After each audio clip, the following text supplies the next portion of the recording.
No niin, tervehdys.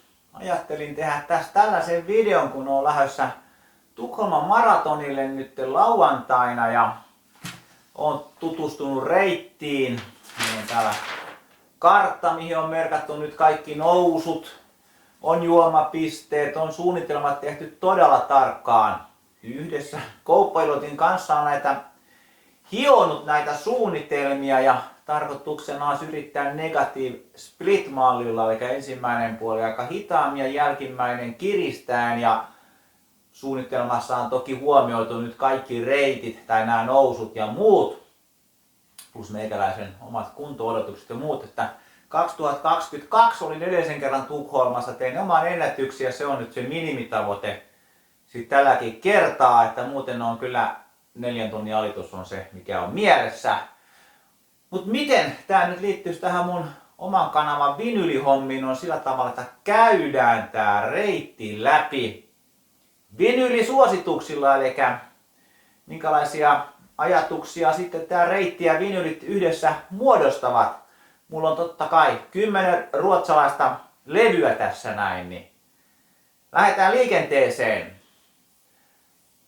Lähtö on siinä 12.10 ja fiilis on silloin korkealla, joten Spidersin Weekend's Knife, kunnon rockibiisi, adrenaliini on korkealla, jännitys on lähössä. Tää sopii siihen erinomaisesti siihen heti alkuun. Spidersin se Flashpoint-levy on myös aivan huippu.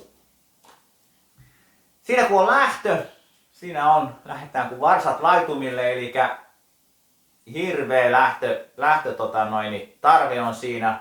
Fiilis on korkealla, niin mikä ettei Graveyardin Hisingen Blues, vaikkapa sen biisin myötä siinä, mutta ei saa lähteä korkealle, että suunnitelmissa on juosta semmonen 50 sekkaa alle niin kuin 4 tunnin tasa-ajan. Eli yrittää pitää malttia siinä, mutta se on vaikeeta. Siinä on hirmuinen veto, kun jengi painaa. Niin tässä näin vielä kanssa ihan hulpea. Harmi, että Graveyardin taso sitten tämän levyn jälkeen laski huomattavasti. Mutta siinä kun on niin vanhaa kaupunkia kohden lähdetään juoksemaan sieltä Odenkungsgatan, Vaasankaattanin kautta, niin se alku on tarkoitus pitää hiljaisesti, eli alle sen perusvauhdin. Se on aika vaikea pitää, kun mieli tekisi juosta lujempaa, niin sopii tämmönen Doom-henkinen meininki siihen. Ensin vaikka tää Besvärjelsen Valmo-levy, ja täältä vaikka Return to No Return, koska tämähän on paluu Tukholmaan maratonin merkeissä, mutta toivottavasti ei tule No Return sitten. Mutta tässä näin on niinku erittäin raskasta, hidasta. Tässä on naisvokalisti bändissä ja aivan törkeen kovaa kamaa. Ja tää niinku pitäisi sitten sen, että tekis mieli lähteä, mutta tasaiseen tahtiin pyritään pitää vauhtia alla. Sitten tulee 10 aina tonne 18 kilometrin saakka kierretään Djurgårdenissa ja sieltä tuli mieleen, että siellä aurinko todennäköisesti paistaa, puisto, metsää, vihreitä ympärillä, tekisi vähän niin kuin Luciferin California Sun moottoripyörällä mennä, vaikka mä kyllä moottoripyörästä niin ymmärräkään, mutta pyritään pitää vielä semmonen hiljainen maltti päällä, eli tää Luciferin ensimmäisen singlen myötä Anubis ja ehkä toi Morningstar kanssa on, pyritään pitää hiljainen vauhti yllä. Tää on muuten aikoinaan oli hirveä Lucifer-kuume. Oathin jälkeen niin hankin tämmösen Limited Edition kullanvärisen levyn siitä. Mut siinä vielä pidetään malttia. Tullaan sitten vanhaa kaupunkia kohti puoliväliä. Tasasta vauhtia pyritään. Mielen pitäisi olla korkealla, niin mikä se tää Witchcraftin, oliko tää nyt 3. levy, tää Alchemist. Niin tää on tämmönen biisi kuin Walk Between the Lines, mikä kertoo siitä, että kuljetaan siellä ryhmän mukana. Ja tää oli kyllä kans aikoinaan yksi mun suosikkibändejä. Täällä on keikkalippukin tallella 2000, mikähän tää on 12, mitähän tää levy olisi. 2007 tää levy julkaistu jo. Niin siinä Luciferin tahdissa tasainen, rauhallinen tahti pyritään pitää yllä.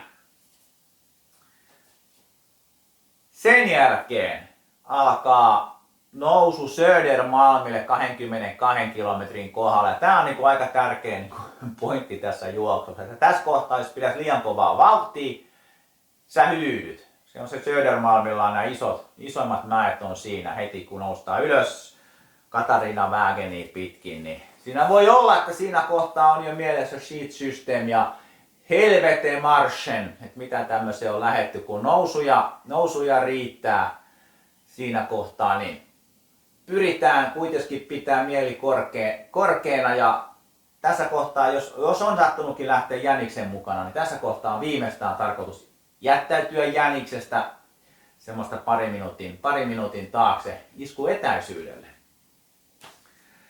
Siellä on sitten Södermalmilla on vähän vielä mäkiä, mutta on siinä vähän semmoisia tasaisiakin pätkiä, niin siellä voisi tämmönen Bathorin For All Those Who Died, mikä on mun suosikin Bathor-biisi. Tässä on semmoinen tasainen rytmi, tää on semmoinen hyvä juoksubiisi. Me jalat tamppaa tasaisesti tämän biisin tahdissa.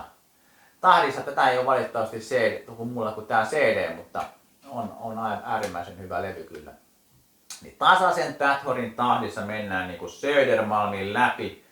Aina viimeinen iso nousu Westerbron 29 kilometriä kohdalla. Ja se on niinku kans semmonen, että siinä kohtaa pitää se maltti pitää, ettei homma hajo ja takka hajo käsi ja voimat menet.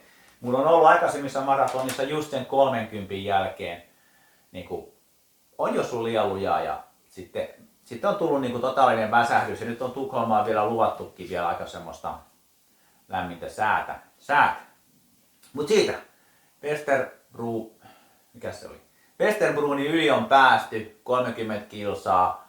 Siinä kohtaa aletaan niinku virittelee, että nyt pitäisi lähteä kisa käyntiin. Niin nyt vaihdetaan jo taas punkkiin. Masshysteria, monoton tid. Eli yritetään saada käyntiin vähän silleen sitä vauhtia, takaisin päästä siihen niinku maraton vauhtiin, kohe siihen masshysterin tahdissa. Tässä tulee, koska tätä kuunnellessa aina tulee todella hyvälle mielelle. Tämä oli ihan parhaita ruotsibändejä koskaan. Jos pitäisi laskea, niin kyllä se mulla top 5 menee heittämällä. Sitten siitä 31, 35, sitten siinä on vähän nousua, 37, 38, niin siinä pitäisi iskeä, lähteä liikenteeseen.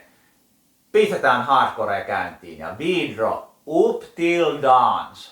Siitä lähdetään menemään ja Altbrinner.